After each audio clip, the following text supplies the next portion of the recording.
Hello everyone and welcome to daily current affairs analysis. మనం మాట్లాడుకోబోతున్నటువంటి topic వచ్చేసి ఇది పాలిటీ రిలేటెడ్ టాపిక్. మనకు పాలిటీలో పేపర్ 3లో టీఎస్పీఎస్సీ గ్రూప్ 1లో expanding horizons of fundamental rights అనేటువంటి టాపిక్ ఎక్స్ప్లిసిట్లీ సిలబస్లో మెన్షన్ చేయబడింది. Expanding horizons of fundamental rights అంటే ఫండమెంటల్ రైట్స్ యొక్క పరిధిని విస్తరించుకుంటూ పోతున్నాయి courts over the years. Constitution అమల్లోకి ఉన్నప్పుడు ఉన్నటువంటి ఫండమెంటల్ రైట్స్ కాకుండా వాటి స్కోప్ పెరిగిపోయింది. ఫర్ ఎగ్జాంపుల్ ఆర్టికల్ 21 కింద ఉన్నటువంటి రైట్ టు లైఫ్ అనేటువంటి దాని స్కోప్ అయితే చాలా ఎనారమస్గా అది పెరిగిపోయింది. అలాగే ప్రతి ఫండమెంటల్ రైట్ను కూడా కేస్ బై కేసు సుప్రీంకోర్టు దాన్ని పరిశీలించి దాని పరిధిని విస్తరించుకుంటూ వెళ్తున్న విషయం మనకు తెలిసిందే. మన పాలిటీని కనుక మనం కరెక్ట్గా చదువుతున్నట్టయితే మనకు ఆ విషయం అర్థమవుతుంది. ఫండమెంటల్ రైట్స్ అనేటువంటి ఫిక్స్డ్గా లేవు. కాన్స్టిట్యూషన్ అమల్లోకి వచ్చినాడు ఏ ఫండమెంటల్ రైట్ అయితే ఏ విధంగా అయితే ఉందో దానికంటే దాని పరిధి చాలా విస్తృతంగా చాలా ఎక్కువ అంశాలు ఆ పరిధిలోకి వచ్చినాయి, ఫండమెంటల్ రైట్స్ పరిధిలోకి. అలాంటి ఆర్టికలే ఇది కూడా. ఈరోజు మనం డిస్కస్ చేయబోతున్నటువంటి ఆర్టికల్ రాజ్యాంగంలో ఉన్నటువంటి ఫండమెంటల్ రైట్స్లో ఉన్నటువంటి ఒక ఆర్టికల్ని విస్తరిస్తూ దాని యొక్క స్కోప్ని ఎక్స్పాండ్ చేస్తూ ఇచ్చినటువంటి జడ్జిమెంట్. మనకు సిలబస్లో కూడా ఉంది అది expanding horizons of fundamental rights. కాబట్టి ఈ జడ్జిమెంట్ మనకు ఆ expanding horizons of fundamental right కోణంలో చూసినట్టయితే చాలా వెరీ వెరీ ఇంపార్టెంట్. ఇప్పుడు ఎగ్జాంపుల్స్ తోటి with the help of 2 examples write about the expanding horizons of fundamental rights over the year by supreme court అని చెప్పేసి క్వశ్చన్ డైరెక్ట్ రావచ్చు. అలాంటప్పుడు మనకి ఇది చాలా హెల్ప్ఫుల్ అవుతుంది. ఆర్టికల్ 21 ఎక్స్పాండ్ అయింది, ఇప్పుడు ఆర్టికల్ 22 కూడా ఈ జడ్జిమెంట్లో దాని యొక్క స్కోప్ని ఎక్స్పాండ్ చేస్తూ దాన్ని ఇంకింత ఎవరైతే అక్యూజ్డ్ ఉంటారో వాళ్ళ ఫ్రెండ్లీగా దీన్ని ఇంటర్ప్రిట్ చేసింది ఇది కోర్టు. దాన్ని చూద్దాం మనం ఇప్పుడు. Let us start our discussion. Advisory boards have to consider if detention is needed in eyes of law. Advisory boards అనేటువంటివి డిటెన్షన్ ఒక పర్సన్ని అరెస్ట్ చేసి డిటెన్షన్ చేసినప్పుడు ఆ డిటెన్షన్ ఎక్స్టెండ్ చేయడం అనేటువంటిది అవసరమా లేదా, యాజ్ పర్ లా ప్రకారము ఆ డిటెన్షన్ అంటే అతన్ని అరెస్టు అలాగే కొనసాగించాలా లేదా అనేటువంటి దానికోసం అడ్వైజరీ బోర్డ్స్ను ఫామ్ చేస్తాం వాటి ఒపీనియన్ కోసం. అయితే ఏ లాలో మనం అడ్వైజరీ బోర్డ్స్ను మనం ఫామ్ చేస్తాం అనేది ఫస్ట్ డిస్కస్ చేద్దాం. వాట్ ఈజ్ అడ్వైజరీ బోర్డు, ఏ లా గురించి మనం అడ్వైజరీ బోర్డుని మనం ఫామ్ చేస్తాం అనే విషయాన్ని ఫస్ట్ డిస్కస్ చేద్దాం. అయితే సుప్రీంకోర్టు మాత్రం ఏమన్నదంటే ఈ కేసు సందర్భంగా అడ్వైజరీ బోర్డ్స్ అనేటువంటివి they are not just mere rubber stamps. అవి కేవలం రబ్బర్ స్టాంప్సే కావు, they are given authority to decide. అవి చాలా ముఖ్యమైనటువంటి అథారిటీ అడ్వైజర్ బోర్డ్స్కి ఇవ్వబడ్డది. అవి జస్ట్ రబ్బర్ స్టాంప్ లాగా యాక్ట్ చేయొద్దు, వాటికి పవర్ ఇవ్వబడ్డది. ఆ పవర్ని అవి యూజ్ చేయాలి అడ్వైజరీ బోర్డు ఆ డిటెన్షన్ కంటిన్యూ చేయాలా వద్దనే విషయంలో. అయితే ముందు మనం అసలు అడ్వైజరీ బోర్డు అంటే ఏంది, ఏ లా గురించి మనం డిస్కస్ చేస్తున్నటువంటి విషయాన్ని మనం తెలుసుకుందాం.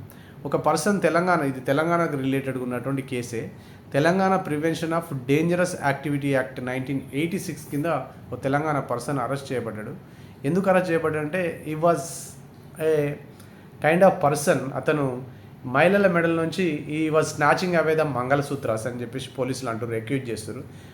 అతనికి ఒక హ్యాబిట్ అయిపోయింది, he became habitual offender and he was snatching away the mangalsutras of ladies and making them victimised. వాళ్ళని విక్టిమ్స్గా చేస్తున్నాడు. మంగళసూత్రాలు తీసుకోబోతున్న in the broad daylight కాబట్టి అతను బయట ఉంటే ప్రమాదం కాబట్టి we have arrested him under the preventive detention act. ఇది ప్రివెంటివ్ డిటెన్షన్ సంబంధించినటువంటి యాక్ట్. ఇది Telangana prevention of dangerous activity act 1986 అనేటువంటిది ప్రివెంటివ్ డిటెన్షన్ సంబంధించింది. ప్రివెంటివ్ డిటెన్షన్ అంటే ఏందో కూడా మనం జస్ట్ లిటిల్ వైల్ మనం చూద్దాం వాట్ ఈజ్ ప్రివెంటివ్ డిటెన్షన్ అని. ముందుగా మనకు అరెస్ట్ నుంచి ప్రొటెక్షన్ ఇచ్చేటువంటి ఆర్టికల్ ఏముంది ఫండమెంటల్ రైట్స్లో అంటే ఆర్టికల్ 22 ఆర్బిట్రరీ అరెస్ట్ నుంచి మనకు ప్రొటెక్షన్ ఇస్తుంది. అంటే ఏకపక్షంగా స్టేట్ చేసేటువంటి అరెస్ట్ నుంచి మనకు ప్రొటెక్షన్ ఇచ్చింది. Protection against arrest and detention in certain cases. కొన్ని కేసెస్లో ప్రొటెక్షన్ ఇస్తుంది ఆర్బిట్రరీ అరెస్ట్కు అగెనిస్ట్గా ఆర్టికల్ 22. ఏం చెప్తుంది అంటే if A person is arrested, X is arrested, A person is arrest చేయవచ్చు ఎవరినైనా, but as soon as possible ఈ షుడ్ బి ఇన్ఫార్మ్డ్. అరెస్ట్ చేసినటువంటి పర్సన్కి ఇన్ఫర్మేషన్ ఇవ్వాలి. ఆన్ వాట్ గ్రౌండ్ ఈ హ్యాస్ బీన్ అరెస్టెడ్, ఏ గ్రౌండ్లో అతను అరెస్ట్ అయ్యిండో అతనికి ఇన్ఫర్మేషన్ ఇవ్వాలి. అండ్ ఈ also to be given a choice of representing himself by a legal practitioner. అతను ఒక లీగల్ ప్రాక్టీషనర్ అంటే అడ్వకేట్ని పెట్టుకుని తన గురించి వాదించుకునే అవకాశం కూడా ఇవ్వాలి. ఒకటి, ఏ గ్రౌండ్స్లో అతను అరెస్ట్ చేయబడ్డాడో అతనికి చెప్పాలి. నెక్స్ట్ అతనికి లీగల్ ప్రాక్టీషనర్ అంటే అడ్వకేట్, లాయర్, అటార్నీ ఎవరినైనా పెట్టుకొని తన వాదనలు వినిపించుకునేటువంటి అవకాశము ఇవ్వాలి. సెకండ్ ఏం చెప్తుంది, క్లాజ్ 2 ఏం చెప్తుంది ఆర్టికల్ 22లో అంటే every person who is arrested and detain in custody shall be produced before the magistrate within 24 hours. 24 hours అతన్ని 24 hours మెజిస్ట్రేట్ ముందు అతన్ని ప్రొడ్యూస్ చేయాలి. క్లాస్ 2 చెప్తుంది అరెస్ట్ చేసినటువంటి పర్సన్ని 24 hours మెజిస్ట్రేట్ ముందు ప్రొడ్యూస్ చేయాలని కూడా చెప్తున్నది. కానీ ఎక్సెప్షన్స్ ఉన్నాయి, సంబంధించిన ప్రతిదానికి ఎక్సెప్షన్స్ ఉంటాయి ఫండమెంటల్ రైట్స్కు. దీనికి కూడా ఎక్సెప్షన్ ఉంది. అరెస్ట్ చేసిన పర్సన్ ఎనిమీ ఏలియన్ అనుకోండి, a person who has hailed from a rival country or enemy country నుంచి వచ్చినటువంటి పర్సన్, ఎనిమీ కంట్రీగా మనం డిక్లేర్ చేసినాం. అతను ఎనిమీ కంట్రీకి చెందిన పర్సన్ని మనం అరెస్ట్ చేసినప్పుడు అతనికి ఇవేవి వర్తించవు. అంటే ఇన్ఫర్మేషన్ ఇవ్వాలి, 24 hours లోపల జడ్జి ముందు మనం ప్రవేశపెట్టాలనేటువంటివి ఏమి కూడా వర్తించవు ఎనిమీ ఏలియన్కి, అంటే వేరే ఎనిమీ కంట్రీకి చెందినటువంటి పర్సన్కి. Next, person who is arrested or detained under any law providing for preventive detention. ఇంకోరికి వర్తించవు. ఎవరైనా ప్రివెంటివ్ డిటెన్షన్ కింద అరెస్ట్ అయినట్టయితే వాళ్ళకు కూడా ఇది వర్తించదు. అంటే ఇన్ఫర్మేషన్ ఇవ్వాలని, లేకపోతే 24 hours జడ్జి ముందు ప్రవేశపెట్టాలనేటువంటిది అతనికి వర్తించదు. ఇద్దరికి వర్తించదు. 2 ఎక్సెప్షన్స్ ఉన్నాయి, enemy ఏలియన్కి.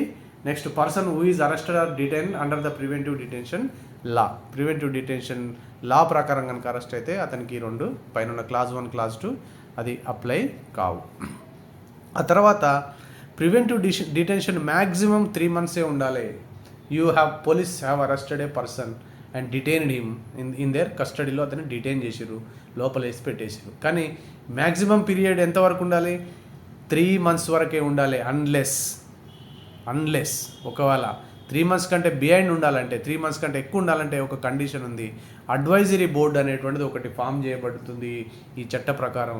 What is advisory board అంటే, advisory board consist of a present high court judge or a previous high court judge or a person who is qualified to be appointed as a high court judge.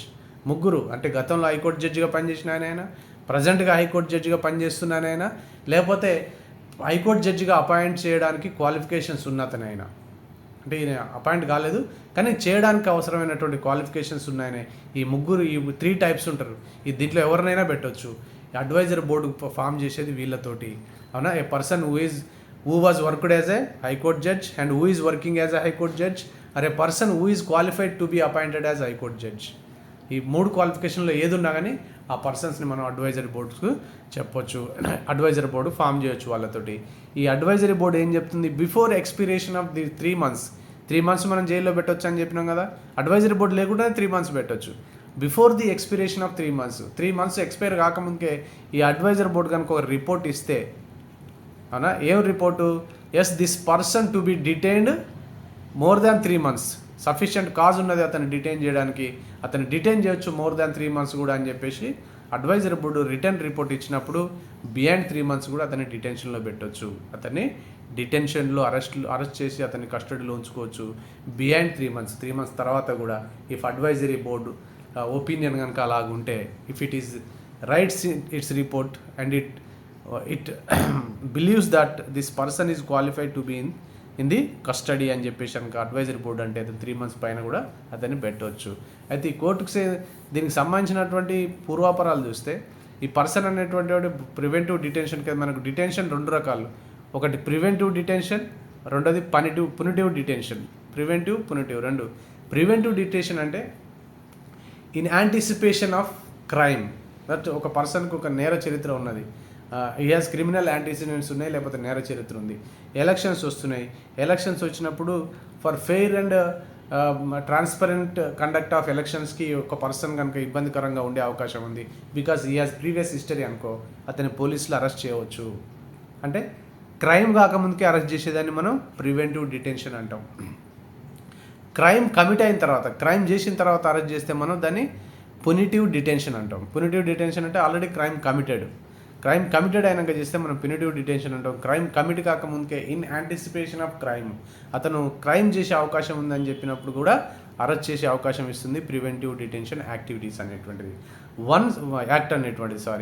One such act ఏంటంటే Telangana prevention of dangerous activities act 1986 కింద ఒక పర్సన్ని arrest చేయబడ్డాడు, detain చేయబడ్డాడు. Preventive detention యాక్టే ఇది కూడా. Telangana prevention of dangerous activities act, prevention ఉంది కదా, ఇది ప్రివెంటివ్ డిటెన్షన్ యాక్టే. దీని కింద అతను చైన్ స్నాచరు, అతను పబ్లిక్ ఆర్డర్కి ఇబ్బంది కలిగిస్తుందని చెప్పేసి వీళ్ళు పోలీసులు వాళ్ళు వాదిస్తారు. పబ్లిక్ ఆర్డర్కి వాళ్ళు ఇబ్బంది కలిగిస్తారు కాబట్టి మేము అరెస్ట్ చేసి లోపలేసినాం. చాలామంది విక్టిమ్స్ అయ్యారు. చాలామంది యొక్క మంగళసూత్రాన్ని అతను తీసుకెళ్ళి స్నాచ్ చేసింది కాబట్టి అతను డిటైన్ చేసినామంటే కోర్టు దాంతో ఏకీభవించలేదు. And one of the judges ఏమన్నాడు, జస్టిస్ పార్థివాలా ఏమన్నాడంటే he has distinguished he has draw a line between public order and law and order. Public order and law and order. Public order అంటే ఏంది, లా and order అంటే ఏంది అనేటువంటి distinction నేను చెప్పిండు. What is public order, what is law and order. Law and order అనేటువంటిది దీని scope చాలా లిమిటెడ్ ఉంటుంది. If 2 persons A and B are involved in a conflict, ఒక person A and you and me అనుకో, నువ్వు నేను ఒక పంచాయతీలో కొట్లాటలో ఇన్వాల్వ్ అయ్యి ఉంటే it is only restricted to small extent. నాకు నీకు సంబంధించే మనం ఎఫెక్ట్ అవుతాం కాబట్టి this is what is known as law and order problem. Police can easily take care of it. పోలీసులు దాన్ని టేక్ కేర్ చేయాలి. వాళ్ళు they can easily address this problem, law and order ప్రాబ్లమ్ని. Then what is public order అంటే if this conflict goes behind 2 individuals, if it impacts larger society.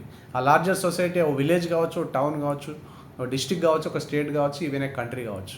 అది then it becomes the public order. Public order అంటే దాని యొక్క పరిధి ఎక్కువగా. ఒక ఊరు ఉంది, ఒక 2 individuals కాకుండా 2 religions, ఒక ఊర్లో చాలా ఎక్కువ 2 communities వాళ్ళు ఇన్వాల్వ్ అయ్యారు అనుకోండి కాన్ఫ్లిక్ట్లో, it affects the entire village. If it is a town, entire town. If it is city, entire city. If it is a state, entire state. If it a country, entire కంట్రీకి అది effect అయినప్పుడు then it becomes the public order. Public ఆర్డర్లో మాత్రమే మన concern ఉంటుంది. కానీ లా and order విషయంలో అది పోలీస్ ఫెయిల్యూర్ అవుతుంది. పోలీస్ ఫెయిల్ అయ్యి అతని ప్రివెంటివ్ డిటెన్షన్, అతని యొక్క రైట్స్ని వయలేట్ చేయొద్దు. ఇక్కడ ఎవరైతే డిటెండ్ చేసిరో ఇది లా and order problem. Police have to take care of it. వాళ్ళు కంట్రోల్ చేయాల్సినటువంటి లా అండ్ ఆర్డర్ని కంట్రోల్ చేయకుండా ఇతరులను ప్రివెంటివ్ డిటెన్షన్ కింద అరెస్ట్ చేయొద్దు అని చెప్పేసి ఈ కోర్టు అభిప్రాయపడ్డది. అండ్ ఈ draw a line between public order and law and order అని కూడా చెప్పవచ్చు. అయితే అడ్వైజరీ బోర్డు అనేటువంటిది దీని గురించి సుప్రీంకోర్టు ఏం చెప్తుందంటే అడ్వైజరీ బోర్డ్స్ అనేటువంటివి ఆ డిటెన్షన్ కంటిన్యూ చేయాలన్నా, not in the eyes of the authority. పోలీసుల దృష్టితో చూడొద్దు, దాన్ని కంటిన్యూ చేయాలన్నా వద్దా అంటే చాలా మటుకు అడ్వైజరీ బోర్డ్స్ ఏంటంటే ఏమీ దాన్ని ఎవాల్యుయేట్ చేయకుండానే ఆ person can be detained more than 3 months అని రాసిస్తున్నాయి. అట్లా రాసేయకుండా the advisory board should thoroughly verify the material submitted to it. Police ద్వారా కానీ enforcement agency, law enforcement agency ద్వారా కానీ సబ్మిట్ చేసిన మెటీరియల్ థరోలీ ఎంక్వైరీ చేయాలి. ఇంకేమైనా ఫర్దర్గా మెటీరియల్ అవసరం అయితే ఫర్దర్ ఇన్ఫర్మేషన్ కూడా కాల్ ఫర్ చేయాలి.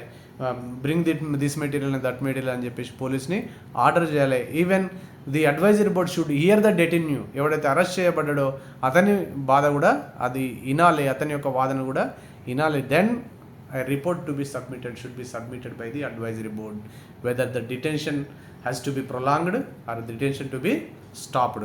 అతన్ని రిలీజ్ చేయాలన్నా ఆ డిటెన్షన్ కొనసాగించాలని చెప్పేసి తరోగి వెరిఫై చేయాలి. It should not act like a rubber stamp, మీరు రబ్బర్ స్టాంప్ లాగా ఉండొద్దు అని చెప్పేసి the supreme court bench headed by DY Chandrachud, CJ of India DY Chandrachud head చేసినటువంటి బెంచ్ ఇది అడ్వైజరీ బోర్డ్స్ గురించి మనకు చాలా క్లియర్గా దాని యొక్క రోలు ప్రోయాక్టివ్ ఉండాలి అని చెప్పేసి, రబ్బర్ స్టాంప్ లాగా ఉండొద్దు అని చెప్పేసి చెప్పింది. ఇది మనకు సంబంధించిన ఆర్టికల్ 22లో ఇక్కడ ఎవరైతే డిటెన్యూస్ ఉంటారో అరెస్ట్ చేయబడ్డటువంటి పర్సన్ యొక్క రైట్స్ని ఇది ఫర్దర్గా ఇది ఇంక్రీజ్ చేసేటువంటిది, ఫర్దర్గా ఎక్స్పాండ్ చేసేటువంటిది వాళ్ళ రైట్స్ని. కాబట్టి ఇది ఖచ్చితంగా expanding horizon of fundamental rights యొక్క టాపికే. ఇది మనకు డైరెక్ట్ ఉంది గ్రూప్ 1 సిలబస్లో. కాబట్టి ద వెరీ వెరీ ఇంపార్టెంట్ అని చెప్పేసి అర్థం కావాలి. How the supreme court has expanded the horizon of article 22 అని అడగవచ్చు డైరెక్ట్గా. ఆర్టికల్ 22 యొక్క హొరైజన్ని లేదా స్కోప్ని ఎలా ఎక్స్పాండ్ చేసింది supreme court, explain with suitable example అంటే then this case law becomes very very important. దీన్ని మనం మొత్తం వాడుకొని ఆన్సర్ని రాయొచ్చు. ఇది దీనికి సంబంధించిన కొన్ని ఫ్యాక్ట్స్ కూడా ఉన్నాయి. Advisory board, composition of advisory బోర్డులో ఎవరు ఉంటారు, are eligible, and what are the rights of detenus అనేటువంటిది కూడా మనకు అడగవచ్చు ఆర్టికల్ 22 కింద. This completes my discussion in this article.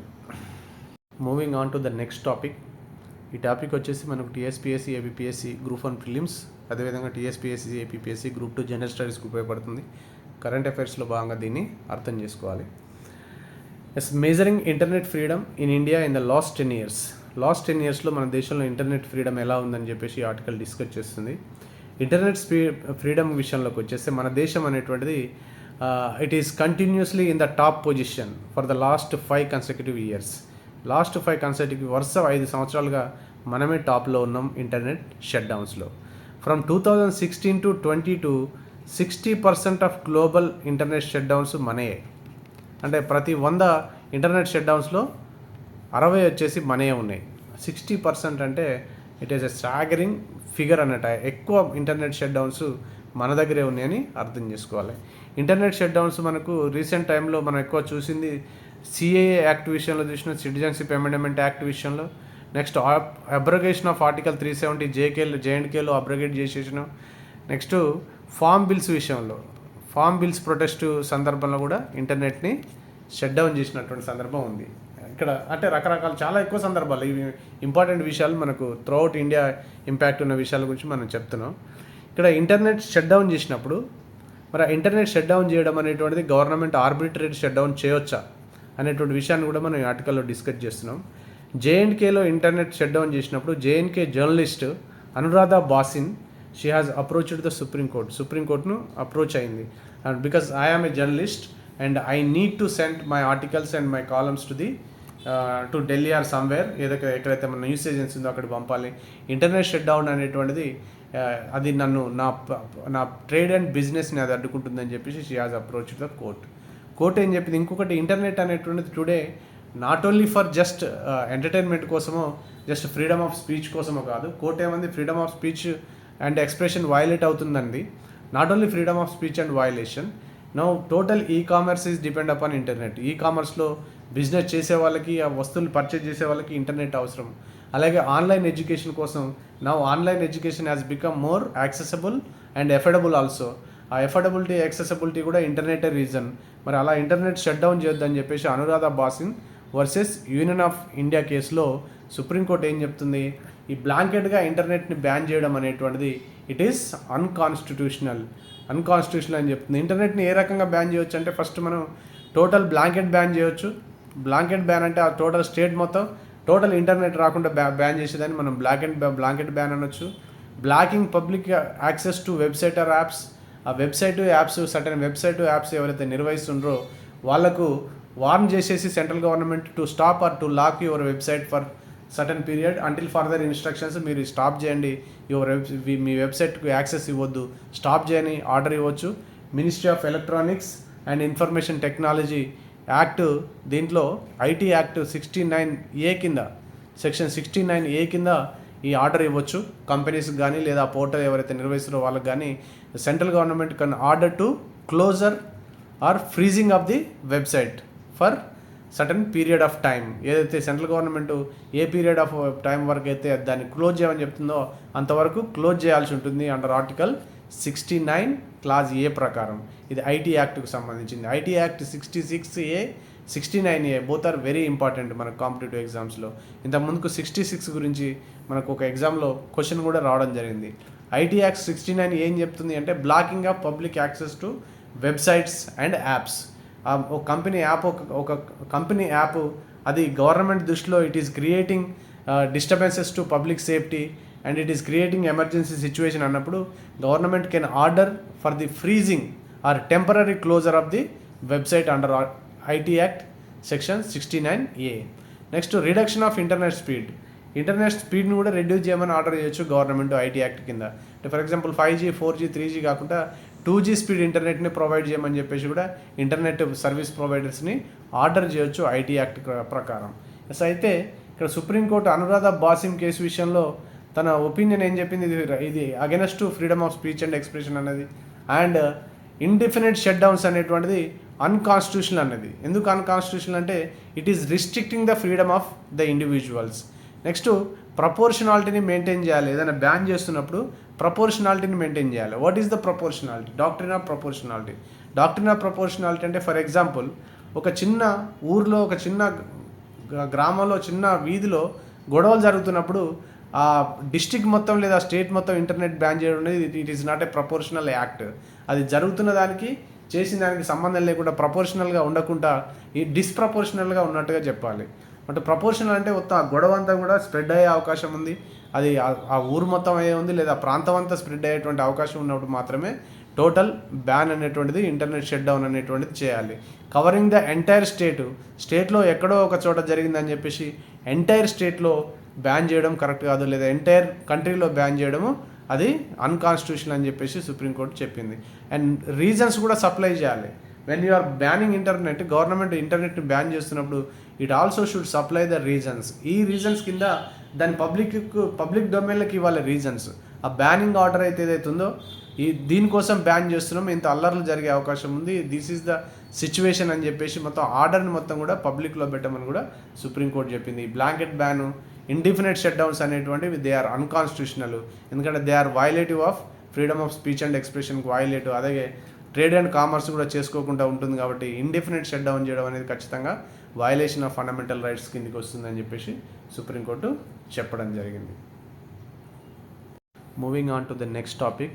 ఈ టాపిక్ వచ్చేసి కూడా ఇది ప్రిలిమ్స్కి, ప్రిలిమ్స్కి అండ్ గ్రూప్ 2 కూడా ఉపయోగపడే టాపిక్. ఇది ప్యూర్లీ ఎకానమిక్ కరెంట్ అఫైర్కి సంబంధించిందిగా దీన్ని చూడాల్సి ఉంటుంది.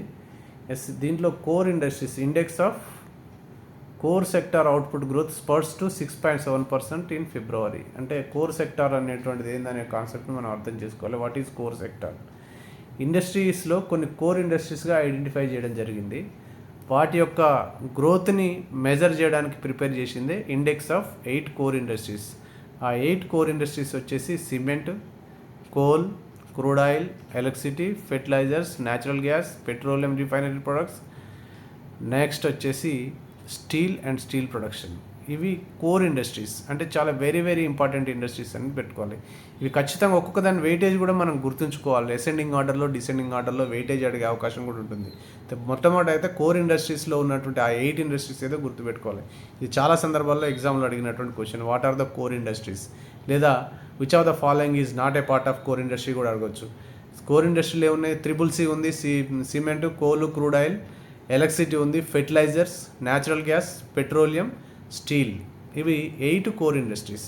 ఈ 8 కోర్ ఇండస్ట్రీస్ ఇప్పుడు ఫిబ్రవరిలో పాజిటివ్గా గ్రోత్ని తీసుకొచ్చినాయి 6.7% అని చెప్పేసి ఈ ఆర్టికల్ చెప్తుంది. లోపల టూ మచ్ ఆఫ్ డేటా మనకు అవసరం లేదు. 8 కోర్ ఇండస్ట్రీస్లో టాప్ వచ్చేది ఉంది. దీని యొక్క వెయిటేజ్, దేని వెయిటేజ్ ఎక్కువ ఉంది అంటే పెట్రోలియం వెయిటేజ్ ఎక్కువగా ఉంది. తక్కువ వెయిటేజ్ దేనికి ఉంది అంటే ఫెర్టిలైజర్కు తక్కువ ఉంది. అలాగే సెకండ్ వెయిటేజ్ వచ్చేసి మనకి ఇక్కడ ఎలక్ట్రిసిటీ కనిపిస్తున్నట్టుంది. థర్డ్ వచ్చేసి స్టీలు, అలాగే ఫోర్త్. ఇలా మొత్తం ఇక్కడ ఉన్న నెంబర్స్ ఆధారంగా అసెండింగ్ ఆర్డర్, డిసెండింగ్ ఆర్డర్లో వీటిని అసెండింగ్ ఆర్డర్లో గుర్తుపెట్టుకున్నా, డిసెండింగ్ ఆర్డర్లో గుర్తుపెట్టుకున్నా సరిపోతుంది. మొట్టమొదటి అయితే కోర్ ఇండస్ట్రీస్ మొత్తం గుర్తుపెట్టుకోవాలి. మళ్ళీ ఈ కోర్ ఇండస్ట్రీస్ అనేటువంటివి ఎవ్రీ మంత్ మనకి index of industrial production data తీసుకురావడం జరుగుతుంది. ఇండెక్స్ ఆఫ్ ఇండస్ట్రియల్ ప్రొడక్షన్ యొక్క రోల్ ఇది డిఫరెంట్ ఇండస్ట్రీస్ యొక్క గ్రోత్ ఎలా ఉందో ఇది చెప్తుంది ఈ ఇండెక్స్. దీంట్లో అగైన్ ఐఐపిలో 40.27% ఈ కోర్ ఇండస్ట్రీస్కి ఉన్నాయి. మొత్తం ఈ ఐఐపి ఇండెక్స్లో 40.27% దీని షేరే ఉంది, 8 కోర్ ఇండస్ట్రీస్ షేరే ఉంది. దాని అర్థం ఈ 8 కోర్ ఇండస్ట్రీస్లో పాజిటివ్ ఉంటే ఈ ఐఐపి ఇండెక్స్ పాజిటివ్గా ఉండే అవకాశం ఉంది, నెగిటివ్గా ఉంటే నెగిటివ్గా ఉండే అవకాశం ఉంది. ఎందుకంటే వెయిటేజ్ వచ్చేసి 40.27 ఈ కోర్ ఇండస్ట్రీస్దే ఉంది. ఈ కోర్ ఇండస్ట్రీస్ అనేటువంటి మన ఎకానమీలో, మన ఇండస్ట్రియల్ గ్రోత్లో చాలా ముఖ్యమైనట్టుగా మీరు గుర్తుంచుకోవాలి. ఎందుకు ముఖ్యమైనట్టుగా గుర్తుంచుకోవాలంటే ఈ కోర్ ఇండస్ట్రీస్ పర్ఫార్మెన్సే టోటల్ మన ఇండస్ట్రీ సెక్టార్ పర్ఫార్మెన్స్గా ఉంటుంది. ఎందుకంటే ఐఐపిలో ఇండెక్స్ ఆఫ్ ఇండస్ట్రియల్ ప్రొడక్షన్లో 40.27% వెయిటేజ్ దీనికే ఉంది. కాబట్టి ఈ ఇండస్ట్రీస్ సరిగా పర్ఫామ్ చేస్తే ఇండస్ట్రియల్ గ్రోత్ పాజిటివ్గా నమోదవుతుంది. ఈ ఇండస్ట్రీస్ సరిగా పర్ఫామ్ చేయకపోతే ఇండస్ట్రియల్ గ్రోత్ నెగిటివ్గా అదవుతుంది. కాబట్టి దీన్ని గుర్తుంచుకోవాలి. మరి ఐఐపిని ఎవరు తయారు చేస్తారనేది గుర్తుంచుకోవాల్సిన అవసరం ఉంది. ఇండెక్స్ ఆఫ్ ఇండస్ట్రియల్ ప్రొడక్షన్ని మినిస్ట్రీ ఆఫ్ కామర్స్ అండ్ ఇండస్ట్రీలోని డిపార్ట్మెంట్ అయినటువంటి department for promotion of industry and internal trade, దాంట్లో ఒక ఆఫీస్ అయినటువంటి office of economic advisor. Ministry first ఉంటుంది, దాని తర్వాత డిపార్ట్మెంట్ ఉంటుంది, దాని తర్వాత డిపార్ట్మెంట్కి సంబంధించినటువంటి వింగ్స్ ఉంటాయి. ఎవరు తయారు చేస్తారు దీన్ని అంటే ఎకనామిక్ అడ్వైజర్ ఎవరు అంటే ఆఫీస్ ఆఫ్ ఎకనామిక్ అడ్వైజర్ ఎవరంటే department for promotion of industry and internal ట్రేడ్లో ఒక భాగం. ఈ department for promotion of industry and internal trade ఏంది, ఏ మినిస్ట్రీలో భాగం అంటే ministry of commerce and industry. మనకి ఇచ్చిన క్వశ్చన్ బట్టి మనం ఆప్షన్ చూజ్ చేసుకోవాలి. ఎకనామిక్ అడ్వైజర్ ఉంటే కింద ఎకనామిక్ అడ్వైజర్ పెట్టాలి, అది లేకుండా department for promotion of industry ఉంటే అది పెట్టాలి, లేదా ministry of commerce and industry ఉంటే మూడికి లేదుంటే మూడు ఉండే అవకాశం లేదు, మూడికి లేదు అది ఉంటే దాన్ని పెట్టాలి. ఇండెక్స్ ఆఫ్ ఇండస్ట్రియల్ ప్రొడక్షన్ని ఎవరు తయారు చేస్తారని చెప్పేసి. ఇది ఏమిస్తుంది అంటే growth rates of different industry groups ఇస్తుంది. స్పెసిఫైడ్ పీరియడ్ మంత్లీ ఒకసారి తయారు చేస్తారు, వాటి యొక్క గ్రోత్ రేట్ ఏముంది అని చెప్పేసి, గ్రోత్ రేట్ ఎలా ఉందని చెప్పేసి ఇండెక్స్ ఇస్తుంది. దాంట్లో ఈ కోర్ ఇండస్ట్రీస్ చాలా ముఖ్యమైనవి. This completes my today's discussion. మీకు కనుక ఈ సెషన్ కనుక నచ్చితే ఫాలో చేయండి, మా ఛానల్ని లైక్ చేయండి అండ్ మీ ఫెలో ఆస్పిరెంట్స్ తోటి షేర్ చేయండి. Please subscribe my channel if you haven't subscribe it. Thank you for watching.